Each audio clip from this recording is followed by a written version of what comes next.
Hello, and welcome to Postwar Decolonization and its Discontents, brought to you by the History Department and the College of Arts and Sciences at The Ohio State University and the magazine Origins, Current Events in Historical Perspective. My name is Nick Breifogel. I'm a professor of history and director of the Goldberg Center for Excellence in Teaching, and I'll be your host and moderator today. Welcome to everyone, and thank you so much for joining us. After the Second World War, national self-determination became a recognized international norm, yet it only extended to former colonies.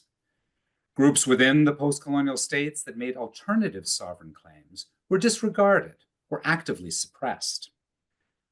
Our talk today showcases their contested histories, highlighting little-known regions in South Asia and Southern Africa, marginalized individuals, and their hidden or lost archives. Personal connections link disparate national struggles across the globe through advocacy networks. However, these advocates had their own agendas and allegiances, which could undermine the autonomy of the claimants they supported.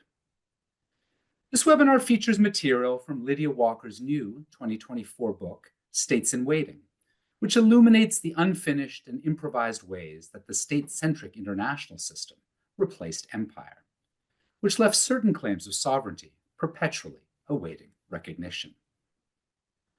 Her book is available for free download, and we'll send you a link at the end of the talk to be able to access the book. Let's take a moment to get to know our speaker.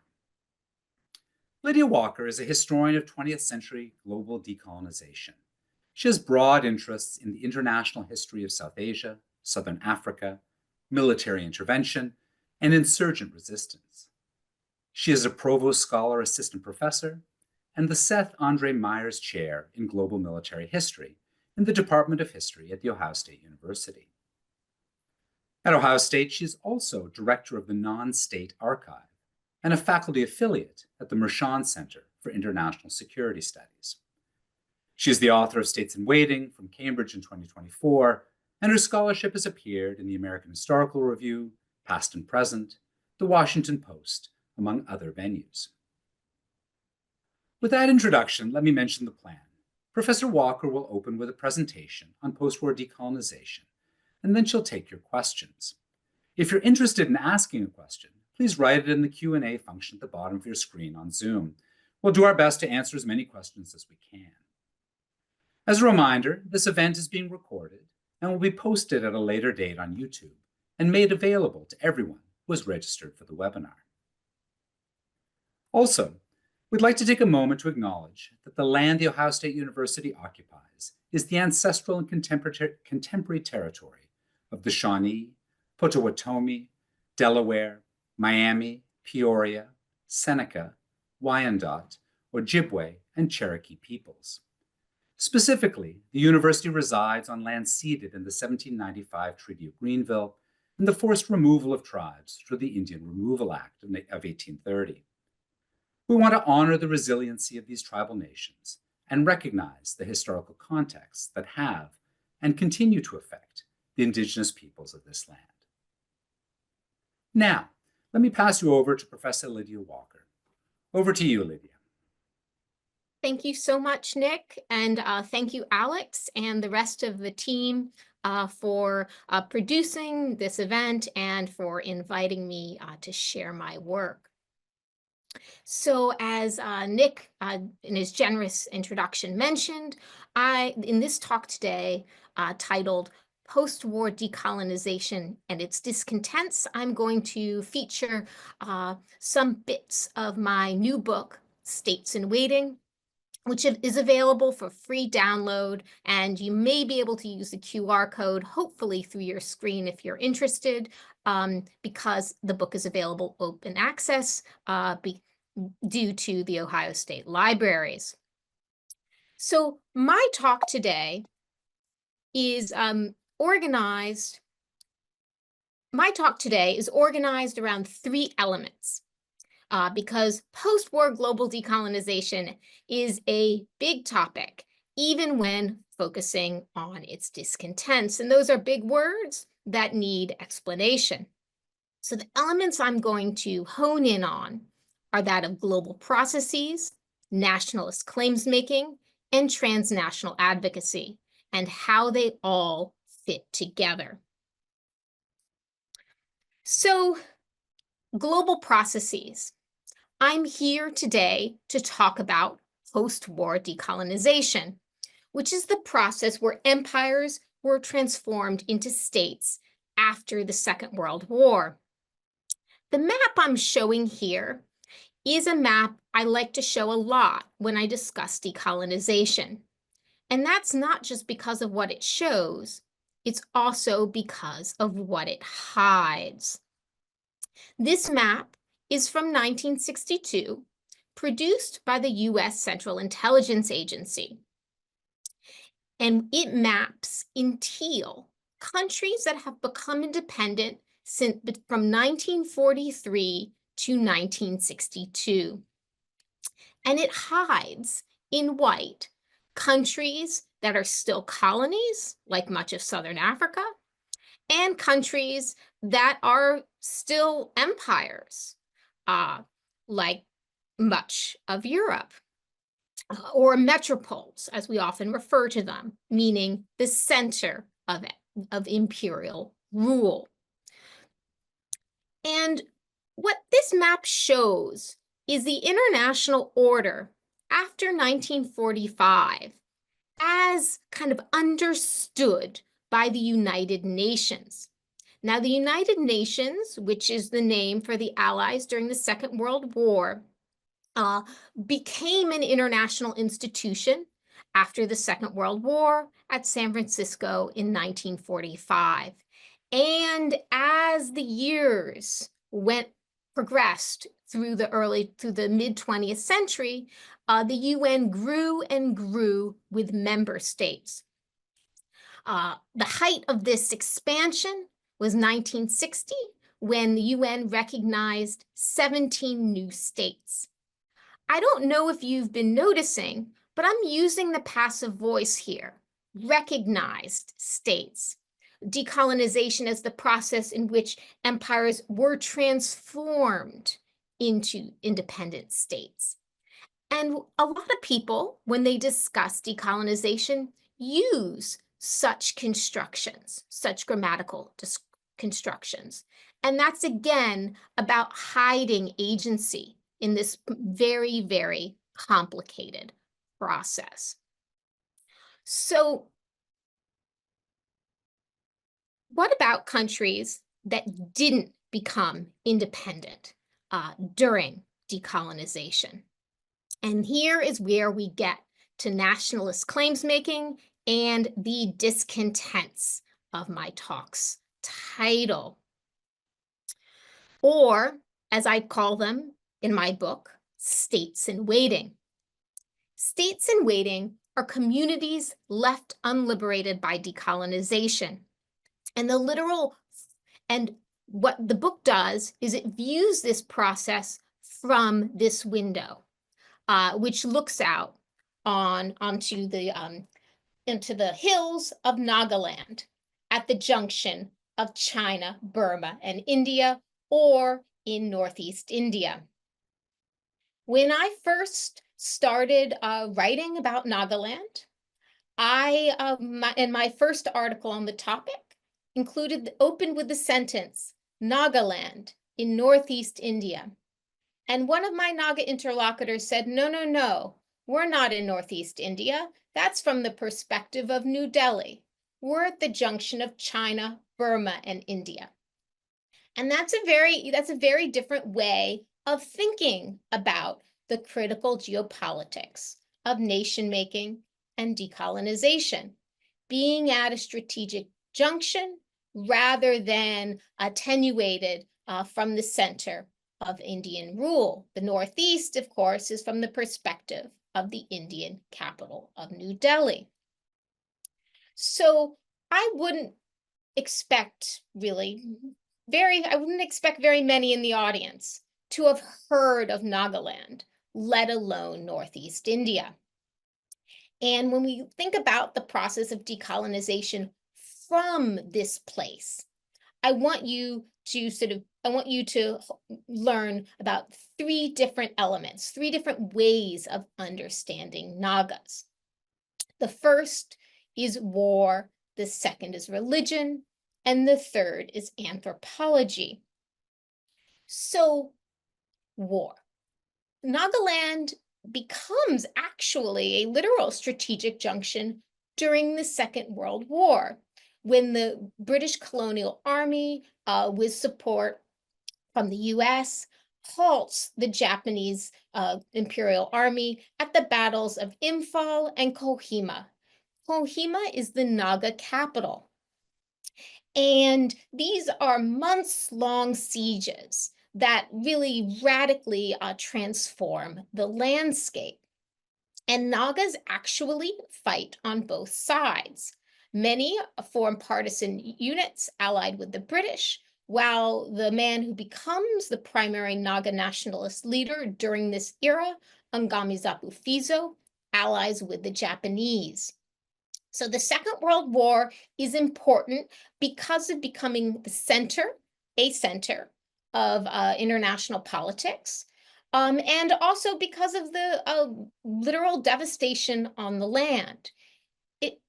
Again, Nagas fight on both sides. So it's not so much about who the Nagas ally with, rather the experience of war and invasion.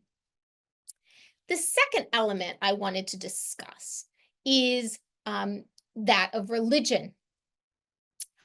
Nagaland is incredibly Baptist. The most recent figures we have, which are from the Indian census of 2011, list Nagaland as 90% Christian and 75% Baptist. This is very, very Baptist. For comparison, the American state of Mississippi is 34% Baptist. Now, these figures in relation to Nagaland are not necessarily specifically factually accurate, because we haven't had a census in quite some time, and it's very difficult to count Nagas because, as you can see in the map I'm showing, there are different conceptions of Nagaland. There is the literal Indian state of Nagaland, which became a state in the Indian Union in 1963. And there are many different nationalist imaginaries of a greater Nagaland. And Nagas live across national boundaries. So these figures are meant to be ballpark figures and to think about how difficult it is to know certain things about certain regions. But Nagas are very Christian through the original efforts of American Baptist missionaries, though conversion rates really skyrocketed after the Second World War and in the decades after the American missionaries were no longer present. So a lot of this conversion was really led by Naga missionaries. And it's not surprising that the conversion rates skyrocketed after the Second World War, because the experience of being bombed is a quite a traumatic one. The third way of element to understand about Nagas is that of anthropology. I'm not sure if we'll have very many anthropologists in the audience, but for those who are, Nagaland was really well studied during the British colonial period by a handful of British anthropologists, many of whom were also colonial civil servants. And it's an example of what the anthropologist Bernard Cohen called anthropology land, a place that is really kind of understood, particularly in Western political imagination, through the lens and study of its people through anthropology. And this becomes really important for how Nagas are understood, because one of these anthropologists ends up becoming the advisor for the independent Indian government, dealing with what in India are called tribal peoples. which Nagas are. And he wrote, this man, Verrier Elwin, wrote the list. That is how Nagas are understood by the Indian government. They are not listed as Nagas. They are listed as Angami, Sema, Ao, and other Naga tribes. So tribe becomes the unit of analysis for how Nagas are understood by the Indian state, not that of nation. And so you have the tension between these two ways of thinking about Nagaland as Nagas, as a political unit, that of tribe and that of nation, and that of being a supposed uncivilized tribal people, and that of being a sort of more modernized, westernized Christian community. And Christianity gives them a way of plugging into other global networks. So the view through this window is one that includes really decades of violence that begins after Indian independence in 1947, really accelerating in the mid-1950s after the first Indian general election in 1951. And there's long-term Naga insurgency in the region, and the Indian military comes in and engages in very much the kind of counterinsurgency activities that are happening at the same time in Malaya, contemporary Malaysia, and that will happen later in the American War in Vietnam. And while the violence in the region really continues through the late 1990s, you still have, as you can see in this image, you still have the remnants of how these nationalist movements interacted with the Indian state and controlled territory. This is an image of a nationalist camp called a peace camp, because the land has been ceded to them by the Indian government through one of the many sets of peace negotiations that have happened across the decades. I mentioned the Naga nationalist leader, Angami Zapu Fizo, who allied with the Japanese during the Second World War. And when he launched outright insurgency in the mid-1950s, the war in the region did not go in his favor, and he ended up walking to what was then East Pakistan, present-day Bangladesh. And he eventually made his way to first Switzerland and then the UK and eventually New York, because he wanted to bring his people's nationalist claim to the world, and he wanted to work through transnational advocates to do that. So now we come to the third element, transnational advocacy. In that map I showed about the process of decolonization and how state-centric it was, and how it showed, as much as it showed independence, it also kind of hid continued imperial rule in many places. I want to say one aspect about that state-centricness of international order. After 1945, if you were a people, it was really hard to get to the United Nations unless you were brought into the room by a state. The UN is a very state-centric institution. And if there's interest in the Q&A, I can talk a bit about that transition from the League of Nations before the end of the Second World War to the United Nations after the Second World War. That meant that communities like Nagas, like Decolonization's Discontents, that were states in waiting, had to work through networks of transnational advocates. Advocates were individuals with knowledge and interest of these particular communities who also had access to circles of power. governments, non-governmental organizations, and even corporations.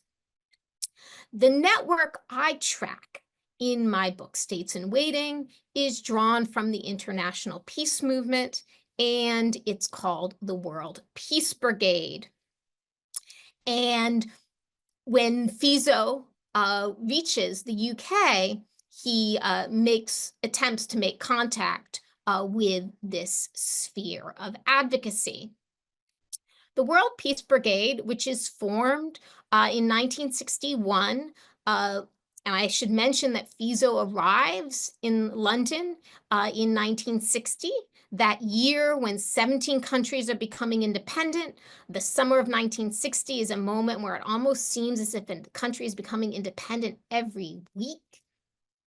So Fiso's arriving in that moment, and the World Peace Brigade is being founded as a result of that moment in the following year to help, in their own words, decolonization escape what they termed its entrapment in violence. That's their explicit aim. And they have three founders. The first is the American pacifist A.J. Muste. Some in the audience may have heard about him in other contexts. Muste was also very active in the US civil rights movement and was a mentor figure for such prominent civil rights activists as Bayard Rustin and Bill Sutherland, who were also part of the World Peace Brigade. And then the Indian leader was Jayaprakash Narayan, which some in the audience may have heard of in other contexts because he is a major figure in the Indian independence movement and also emerges as Indira Gandhi's opponent during the Indian emergency in the early 1970s.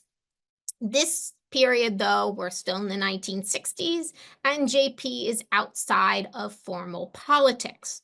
One characteristic of these advocates is while they have access to political leaders in their own national governments, they themselves are not that.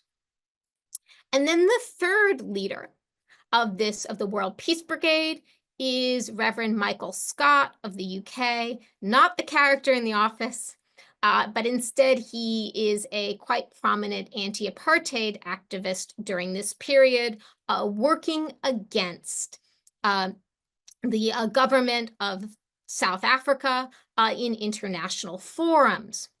And I want to focus a little bit on Michael Scott here, because he is really a hinge figure in that he ends up making contact with Fiso, first in Switzerland, bringing Fiso to London, and attempting to support the Naga claim in international politics.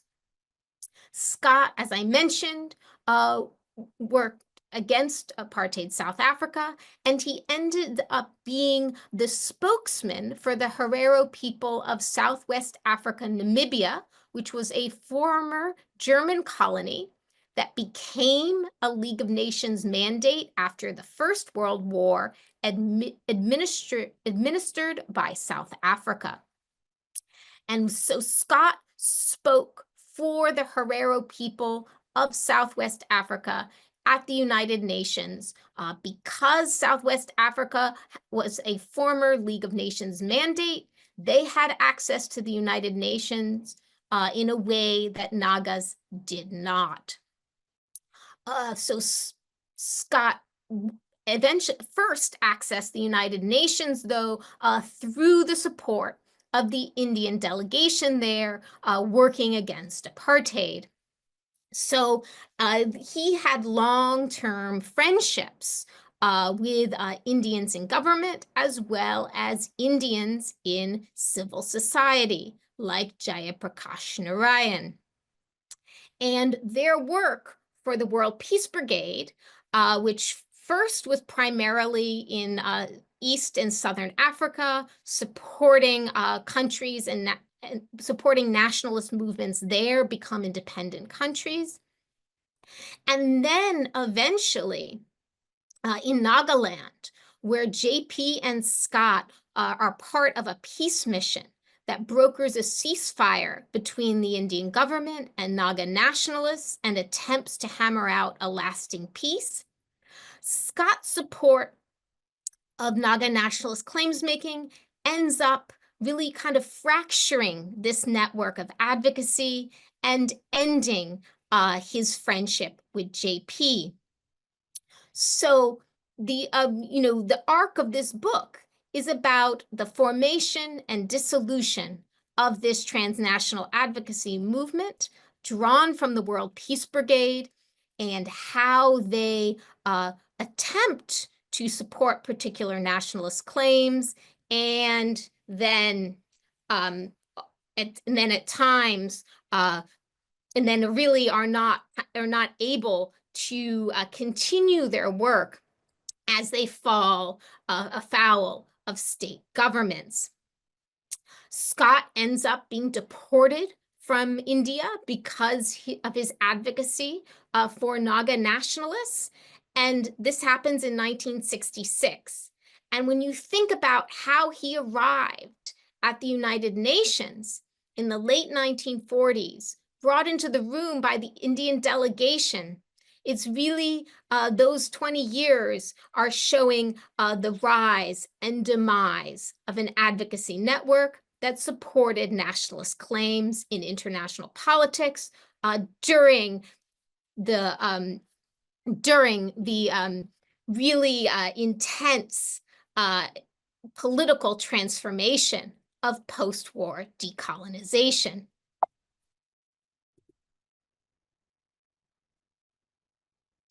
Now, I'm going to look at these three elements: nationalist claims making, its international advocacy, and the global process of post-war decolonization, all next to each other. How do they fit? How do these big isms operate? So I discussed the long sort of narrative of how the Naga claim intersected with the World Peace Brigade. But I want to think a bit about how this actually looked in practice. And so here are two images that show elements of it. The first, in red, is an image from one of the magazines at the World Peace Brigade community that A.J. Musty was the editor of, Liberation Magazine.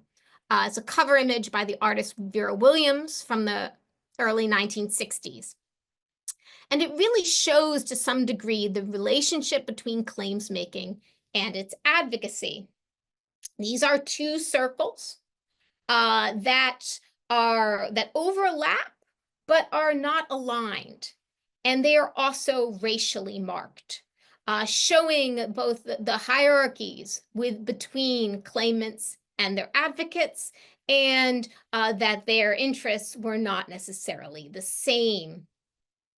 The second is of a street corner, of a street intersection between Reverend Scott Street and Sam Nujoma Drive in Windhoek, Namibia. That image is from 2015, almost 10 years ago. Sam Nujoma was the leader of the dominant Namibian nationalist movement and eventually became president of an independent Namibia in 1990. It took Namibia a long time to become independent. When I saw that image during my research for States in Waiting, I was very excited. Here was a literal intersection between claims making, Sam Nujoma, and its advocacy, Michael Scott. And it was at a construction site, which was exactly what I was working on. I was constructing a book. And then several years later, I asked a Namibianist colleague who was living in Windhoek, what happened with that construction site at that intersection? And he said, oh, well, it actually became a dead end because they constructed a parking lot. And as much as that made this a bit of a downer in terms of, I wanted that intersection to be a strategic intersection teeming with traffic. It also shows what can happen at the intersection of claims making and advocacy. That real claims making that's heading toward that ends up becoming independent, ends up becoming an independent state, needs independence also means independence from advocacy. And the long-term role that someone like Michael Scott may play as supporting particular nationalist movements can even undermine the autonomy for the claims he's seeking to represent. And therefore, this intersection can, in sometimes, actually become a dead end. It can also become the end of friendships. Scott's friendship with many nationalist leaders erodes because they either become independent and no longer need him, or they continue to rely on him but find it less and less useful over time. So the relationship between claims making and its advocacy is not so smooth and is often unaligned because in the long term, they do not necessarily share interests. So in conclusion, these global processes, especially that of decolonization, which I've been discussing today, does not necessarily lead to liberation for all. In fact, in some ways, every liberation includes a subjugation. And that's why this book, the subtitle of it, is a counter-narrative of global decolonization, because this is in sort of more conventional narratives, this great moment of decolonization is a set of moments where nationalist movements overthrow empire, but it still includes its own subjugations. Regarding nationalist claims making, communities within states will rely on a whole set of surprising and practical alliances in order to enter politics. And that leads us to transnational advocacy, which in the end requires its own decolonization, because independence also means independence from advocacy. Thank you very much. And please download the book. Lydia, thank you so much for your fascinating talk. I think we've all learned a tremendous amount about aspects of this story that I'm sure many of us were unfamiliar with. Let me remind everyone who's with us today, if you have questions for Professor Walker, please pop them into the Q&A and just type them in, and we will be happy to pass those on and get some of your questions answered. While we're waiting, I thought I would just ask one or two to kind of get us started. One question I have has to do with the kind of long-term impact of these sort of states in waiting, or these states that weren't invited to be part of the club of new nations after the war. For example, so what role does Nagaland play now within the sort of within India's kind of political situation, particularly its nationalist politics? What role does it play in the larger geopolitical world in which it inhabits, particularly in terms of Indian relationships with China? And slightly separate question, but related to today, is do we still have advocacy groups like the International Peace Brigade that are playing the kind of roles that you talk about here, or have they gone by the wayside now? Is this an international actor that was peculiar to this post-war moment? Thank you, Nick. So long-term impact, I noticed that you opened our seminar with a land acknowledgement. because of the history of empire and colonialism in North America and specifically in Ohio, where we both are zooming from today. And Nagas still attempt to operate in international politics, but those who do and get the most traction often make indigenous claims and use the language of indigeneity to access the United Nations. There were Naga representatives who were part of the 2007 Declaration on the Rights of Indigenous Peoples. And that this, of course, and not all Nagas do this. Within all claims, there are fractures.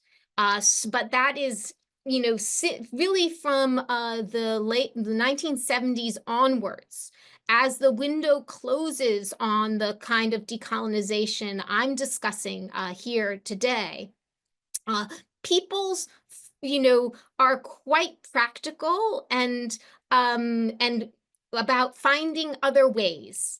As one door closes, another opens. So indigenous claims making, and that's really where my book ends, is on how, beginning in the 1970s, but really accelerating in the 1990s, indigeneity becomes a way of states in waiting accessing international politics. Within India, so it's quite interesting. So there's been much more peace in the region since 2001, and that facilitated the kind of travel I was able to do for my scholarship. At the same time, Nagaland regions of it are still ruled under the Armed Forces Special Powers Act, which is a British colonial law that is still part of the independent Indian state that rules certain regions under forms of martial law. So they still have a specialized relationship with the Indian government. Many younger Nagas are working in major Indian cities, New Delhi, Bangalore, and sending money back home in the form of remittances. And so they themselves feel more Indian than their elders. So there's definitely a generational shift going on in the region. At the same time, there's also the legal dynamics of how Nagaland is ruled have not changed much at all. Your second question, Nick, about do we still have advocacy groups? Yes, we do.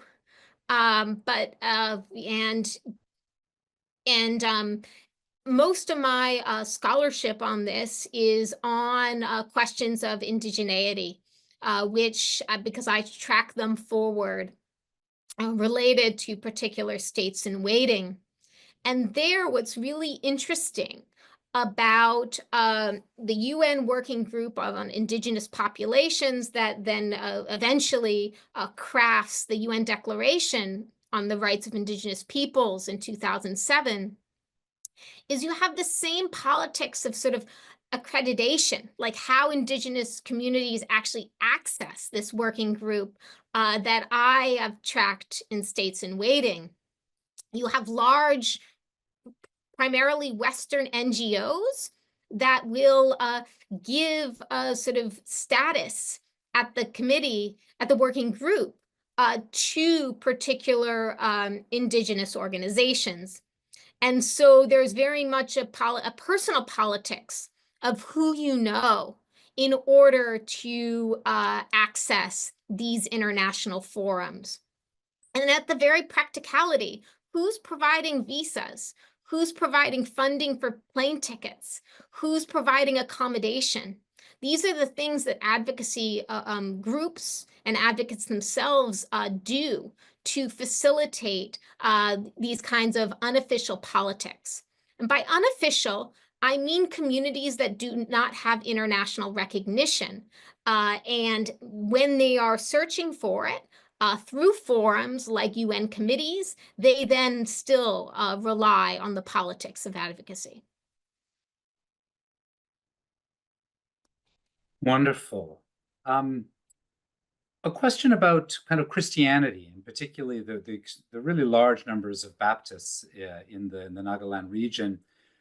Could you elaborate a little bit more on how the Christian tradition, in particular, I suppose, the Baptist tradition in Nagaland, may have affected the processes of advocacy and nationalist claims?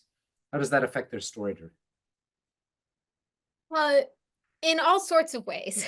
So, well, at the most basic level, Christianity and also specifically global Baptist and global religious networks allow many Nagas today access to international forums, international training, international connection in ways that bypass New Delhi.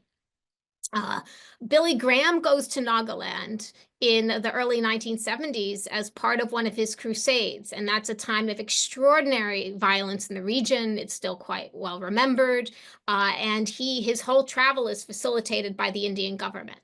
He's actually on, I believe, Indian military helicopters getting in and out. So, there are complicated relationships there. But this is a way of, religion remains a way for many Nagas to have connections with Western organizations in ways that do not, where they're not reliant on the Indian government, though, of course, my Billy Graham example showed that the Indian government is still participating in elements of this. There's real debate today about whether, and this is whether Christianity was an important part of Naga nationalism and to what degree. The Indian government certainly thought it was. And they thought that American missionaries, with their sort of pernicious ideas of national self-determination, I'm giving a gloss of some Indian government documents, were kind of spreading nationalism.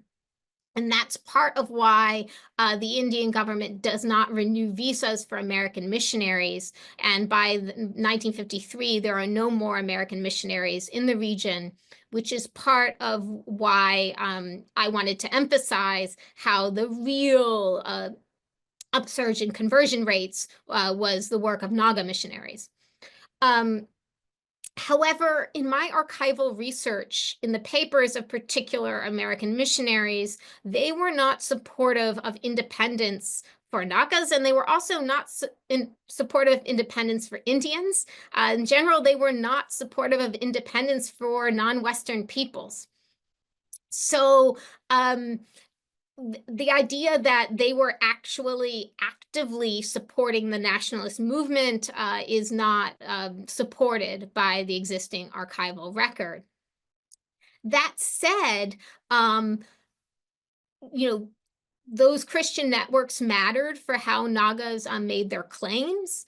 Indian politicians will complain that Nagas who are in London are dressed like YMCA salesmen. They're not looking kind of appropriately indigenous the way the Indian government understands them. As I mentioned, the sort of tribal list and that relationship with the Indian state is predicated on tribal status.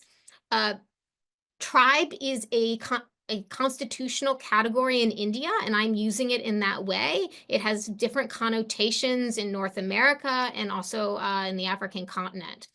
So so Christianity, I think, matters quite a lot, but not in a kind of determining factor related to the nationalist movement. Just to follow up on what you just said, we have another question from the audience, And here I'll read in its entirety. In North America, there are resources to assist anyone interested in learning more about Indigenous territory claims. For example, nativeland.ca. Are you aware of resources for getting started in identifying Indigenous claims in other parts of the world? And I'm assuming you are, given the focus you have on indigeneity. Um, I am and I'm not, I must say, and this is a really great question. Thanks a lot. And part of that is because the category of indigeneity is quite fraught in outside of North America and also Australia. Um, there's so let's backtrack a bit. So the sort of international legal category of indigenous or indigeneity really is coming in the 1970s from North American, lots of Canadian, and also also later on Australian international legal theorists, many of whom are from indigenous communities themselves. And then later on, it becomes globalized.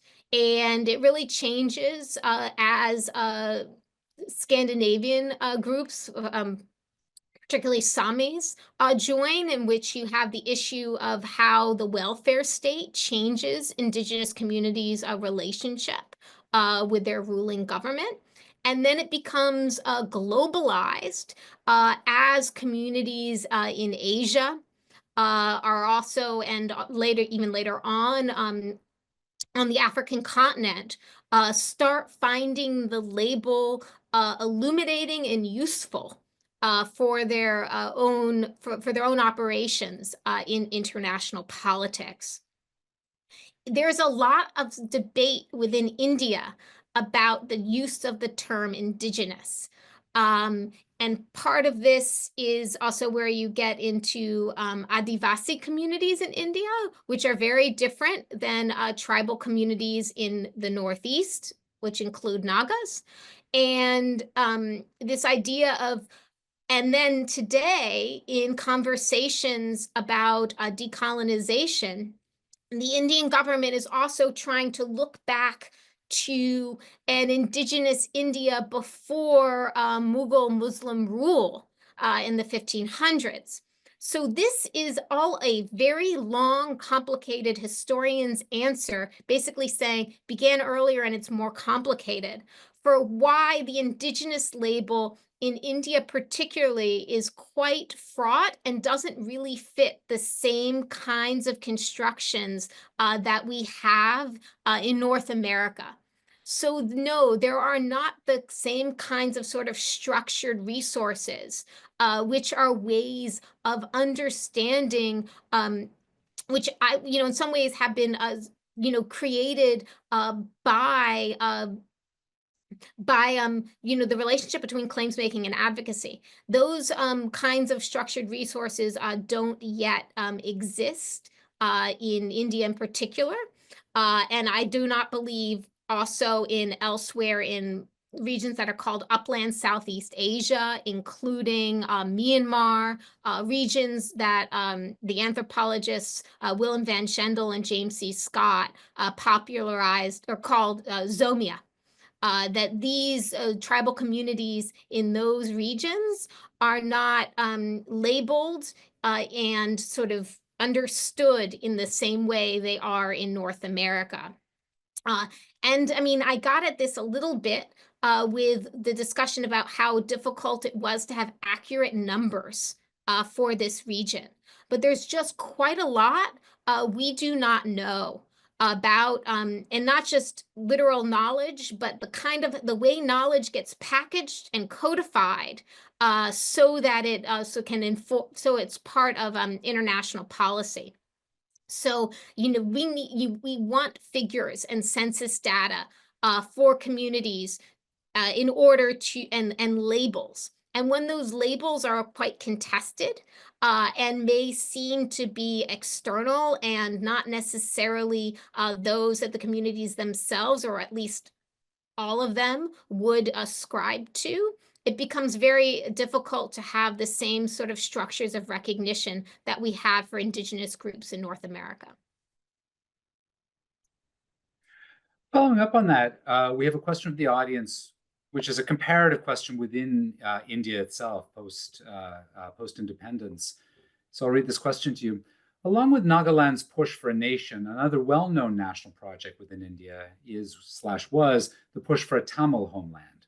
What distinctions and connections have you found between these, for lack of a better way to say it, within India movements? Is there a line of continuity between these struggles and other within India movements, like those in Kashmir or maybe even the Naxalite movement? Thank you so much. That's a really important question. So from the perspective of the Indian state, it's Prime Minister Jawaharlal Nehru's government during this period. India is full of what Nehru calls, in a phrase I quite enjoy, disparate tendencies. That it could fragment at any point in these sort of anti-central, anti-government, in Nehru's understanding, movements. I mentioned very briefly that a portion of the region that Naga nationalists claim becomes the Indian state of Nagaland in 1963. As I'm sure you know, but many listeners may not, it's fairly easy to create a new state in the Indian Union, much easier than it is in the United States. And you do it through a constitutional amendment. Another constitutional amendment in 1963 bans political parties that have an outright secessionist platform from being able to run for elections.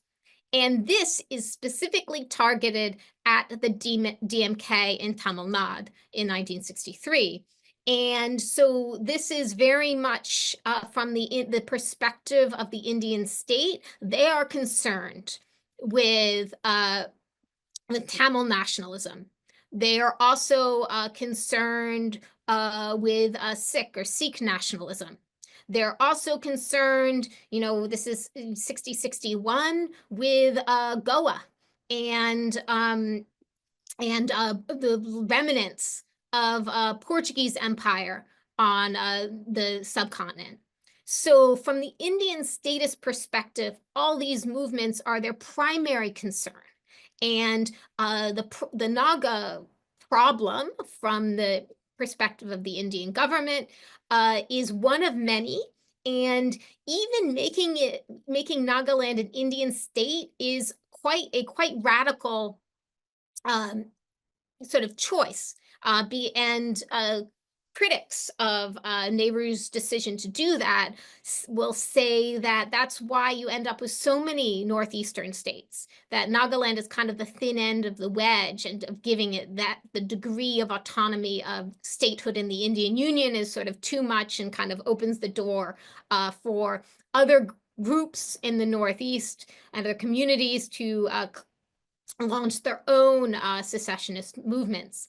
It's important to note that Nagas do not consider themselves a secessionist movement because they declared independence the day before Indian independence. So in their own nationalist imaginary, they are not.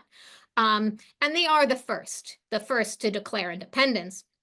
But they are one of many within the Indian Union.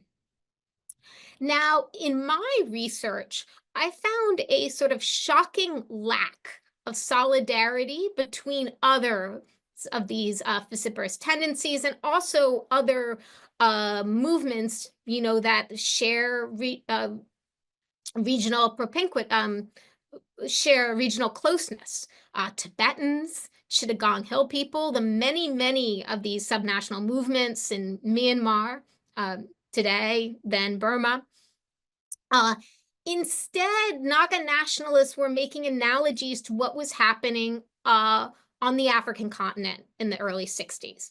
And that was because the window of political possibility of independence during that period was open on the African continent, while it had already closed in much of Asia.